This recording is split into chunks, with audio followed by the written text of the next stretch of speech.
नमस्ते, welcome to know your India channel. आज हम अपने व्यूअर्स के लिए एक ऐसे महान व्यक्तित्व की कहानी लेकर आए हैं जिनका जन्म तो नेपाल में हुआ, किंतु जीवन की पूर्णता उन्होंने भारत में पाई और भारत के एक महान टीचर कहलाए। हम बात कर रहे हैं द ग्रेट गौतम बुद्ध की। इनका जन्म 563 ईसा पूर्व में कपिलवस्तु में हुआ। इनके पिता राजा शुद्धोधन और रानी महामाया जी ने इनका नाम सिद्धार्थ रखा। इनके जन्म के समय ही एक भविष्यवाणी की गई थी, ये बड़े होकर या तो एक महान सम्राट बनेंगे या फिर एक महान आध्यात्मिक गुरु। इनके पिता राजा शुद्धोधन चाहते थे कि वे बड़े होकर एक महान सम्राट बने। राजा शुद्धोधन ने सिद्धार्थ को सांसारिक दुखों से बचाने के लिए उन्हें राजमहल के अंदर ही सुख सुविधाओं में रखा। उनका विवाह यशोधरा से हुआ और उनके एक पुत्र राहुल का जन्म हुआ। जब सिद्धार्थ 29 वर्ष के हुए तब उन्होंने निश्चय किया कि वे महल के बाहर जाकर अपनी प्रजा से मिलेंगे। जब वे महल से बाहर निकले उन्होंने 4 दृश्य देखे। सबसे पहले उन्होंने एक वृद्ध व्यक्ति को देखा, जिससे उन्हें समझ आया कि उम्र बढ़ने के साथ शरीर कमज़ोर हो जाता है। फिर उन्हें एक बीमार व्यक्ति दिखा, जिससे उन्होंने जाना कि कोई भी व्यक्ति बीमारी से बच नहीं सकता। कुछ आगे चल उन्हें एक मृत व्यक्ति दिखा, जिससे उन्हें मृत्यु के अटल सत्य का एहसास हुआ। अंत में उन्होंने एक सन्यासी को देखा।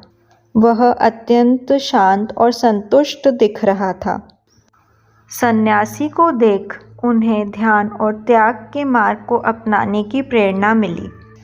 सिद्धार्थ को यह ज्ञात हो गया था कि संसार में सुख हर समय नहीं रहते और हर जीवन दुख से भरा है। इस चलते उन्होंने सत्य और ज्ञान की खोज में महल का त्याग कर दिया। सिद्धार्थ ने वर्षों तक कठोर तपस्या की। वे बोध गया में एक पीपल के पेड़ के नीचे ध्यान करते थे। 35 इयर्स की एज में उन्हें तपस्या करते टाइम ज्ञान प्राप्त हुआ और वे बुद्ध कहलाए। ज्ञान प्राप्ति के बाद बुद्ध ने सारनाथ में अपने 5 शिष्यों को पहला उपदेश दिया। इसे धर्मचक्र प्रवर्तन कहा जाता है। बुद्ध ने लोगों का परिचय 4 आर्य सत्य से कराया, जिसमें उन्होंने बताया कि जीवन में दुख हैं, दुखों का कारण होता है, दुखों का अंत भी संभव है और दुखों के अंत के लिए मार्ग भी बताया। बुद्ध लोगों को सही मार्ग पर चलने की राह दिखाते थे। वे उन्हें करुणा और अहिंसा को अपनाने के लिए कहते थे। बुद्ध ने अपने जीवन का अधिकांश समय श्रावस्ती में बिताया और यहाँ कई उपदेश दिए। वे वैशाली बिहार में भी रहे। एक बार बुद्ध के शिष्यों ने उनसे पूछा कि जब लोग आपका अपमान करते हैं तब आप चुप क्यों रहते हैं। इस पर बुद्ध ने कहा कि यदि कोई तुम्हें उपहार दे और तुम उसे न लो तो वह उपहार देने वाले के पास ही रहता है। इसी तरह यदि तुम किसी से अपमान न लो तो वह अपमान देने वाले के पास ही रह जाता है। इस प्रकार बुद्ध ने अपने शिष्यों को हर परिस्थिति में अपने मन को शांत रखने की सीख दी।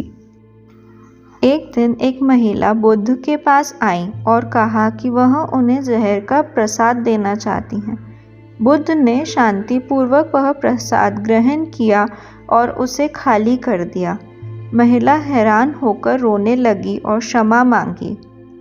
बुद्ध ने कहा, घृणा को प्रेम से ही जीता जा सकता है। घृणा का उत्तर घृणा नहीं बल्कि प्रेम और दया है। इस प्रकार बुद्ध ने कई लोगों के जीवन को प्रेरित किया। गौतम बुद्ध ने बौद्ध धर्म या बुद्धिज़्म की भी स्थापना की। यह धर्म आत्मज्ञान, नैतिकता, ध्यान और करुणा पर आधारित है। बौद्ध धर्म आज विश्व भर में शांति और आध्यात्मिकता का प्रतीक है। 80 वर्ष की आयु में कुशीनगर में गौतम बुद्ध ने महापरिनिर्वाण प्राप्त किया। उनका संदेश आज भी दुनिया भर में शांति, करुणा और ध्यान का प्रेरणा स्रोत बना हुआ है। Thanks for watching. Do subscribe this channel.